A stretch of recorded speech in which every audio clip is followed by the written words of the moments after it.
আমরা এখন দাঁড়িয়ে আছি একটা নির্জন আইল্যান্ডে যেটা মাঝ সমুদ্রে অবস্থিত, আর আমরা এখানে আগামী 7টা দিন কাটাতে চলেছি। আর আমাদের বোটটাই মাত্র চলে গেল, ওটা করেই আমরা ফিরে যাব আমরা এসব কেন করছি? মজা করার জন্য। এখানে প্রাকৃতিক সৌন্দর্যের অস্তিত্ব থাকলেও গত 250 বছর ধরে এখানে কোনো জনমানবের অস্তিত্ব নেই। কিন্তু পরের 7টা দিন আমরা এখানে কাটাবো, আর 4 ঘন্টার মধ্যেই কিন্তু অন্ধকার হয়ে যাবে। এখানে খুব গরম, এক্ষুনি আমাদেরকে শেল্টার বানাতে হবে। আচ্ছা, আমরা এখানে তো ক্যাম্প করতে পারি, জায়গাটা বেশ সুন্দর লাগছে। তাহলে আমরা এখন এখানে জিনিসগুলো রেখে কাঠ আনতে যাচ্ছি, আর তোমরা দুজন আমরা ক্যাম্প বানাচ্ছি। হ্যাঁ, ঠিক আছে তাই করো। চলো শ্যান, চলো চ্যান্ডেলার।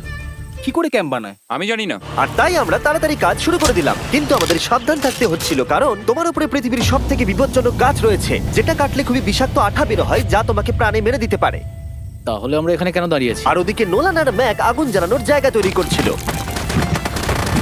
দেখো কত সুন্দর আগুন তৈরি করেছি আমরা। এখানে তো আগুন জ্বলছে না। না মানে এটাতে ভালো আগুন চালানো যাবে। আর সেন আমাদের